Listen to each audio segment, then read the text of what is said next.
What would you do if one day your life was turned completely upside down and your reality was totally shaken? When one day you found yourself in the right place but at the wrong time.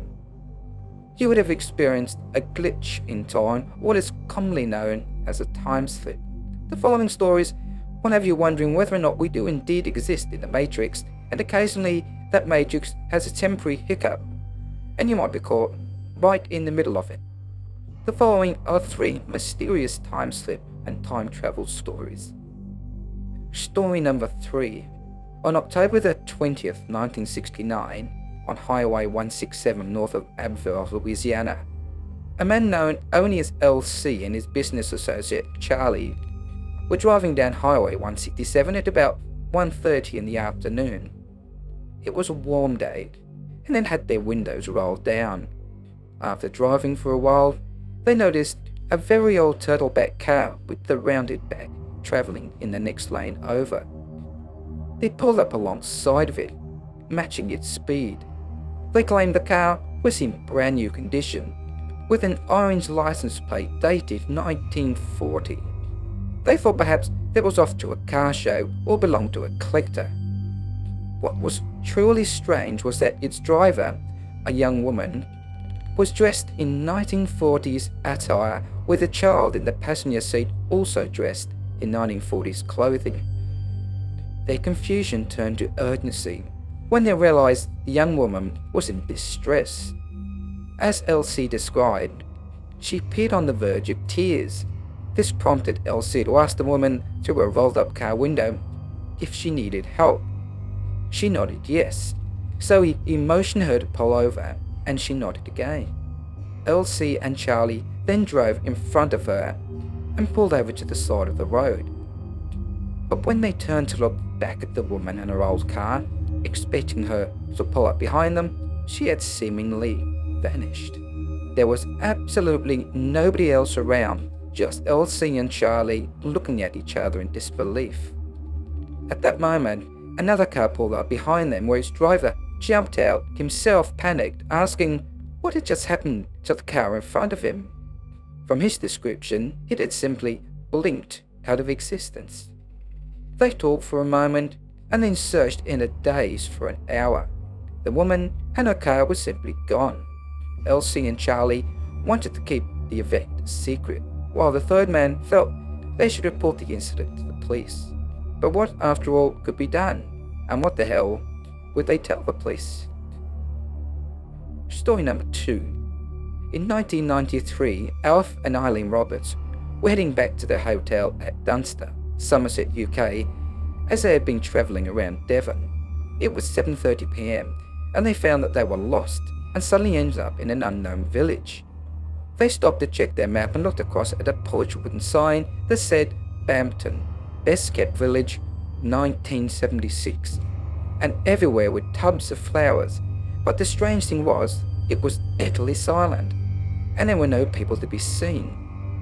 They eventually made it back to their hotel, and were so impressed with the beauty and colourful display of flowers in the village of Bampton, they decided to return and take photos.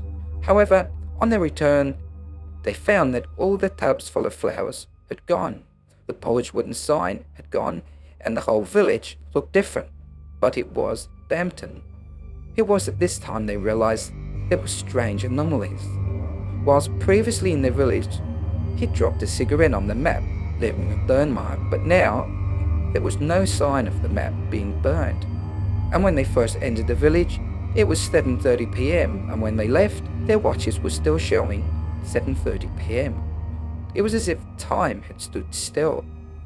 The strangest thing of all was that when they checked the record of Best Kept Village in the UK, the record showed it was Bampton, 1976, but remembering that when they originally passed through the village, it was 1993. Story number 1. In the summer of 1979, Cynthia and Lynn Gisby invited friends Pauline and Jeff Simpson to accompany them to Spain and were to drive through France on the way there. Neither had driven out of England before, so it was to be an adventure. But what happened to the two couples ended up being more than just an adventure. They were now in France and it was 8 p.m. when they decided to look for a place to stop for the night and found a rustic old stone building which looked like an ideal place to stay.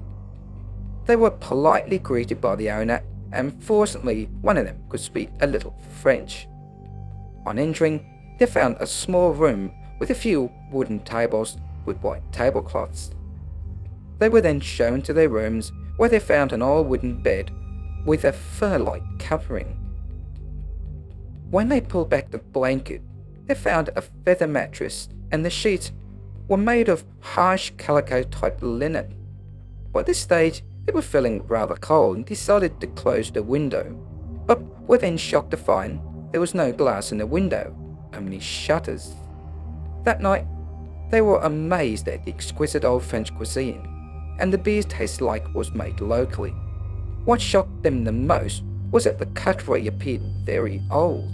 They all thought this was part of old rural France, and thought nothing unusual about any of it.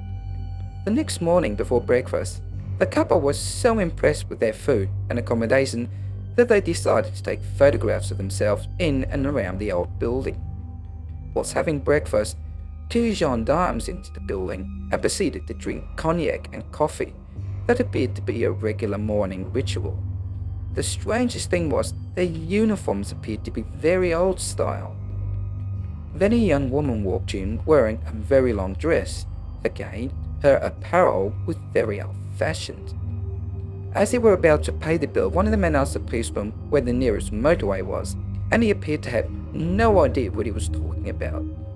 Another shock was that the cost of both accommodation and food for all 4 of them had only come to 19 francs, which in 1979 would have been equivalent to about $5. After their holiday in Spain, they were so impressed with their accommodation in France that they decided to stay there again on their way back to England. Unfortunately, after much searching, they could not locate the building and returned home to England. The strange thing was that after their photos developed, they found that none of the photos taken at the French hotel had come out, and that was using 2 cameras, yet all of the other photos of their holiday had come out. They decided to do some research on the uniforms and the young woman's dress and found that they were from the early 19th century, and that the cost of accommodation and food from that time would have come to about 19 francs. A few years later, the 2 couples decided to go in search of the original building because they were so intrigued by their experience. They did eventually find the building, but it was in ruins, and next to the ruins, they also found the remains of what was once a police station.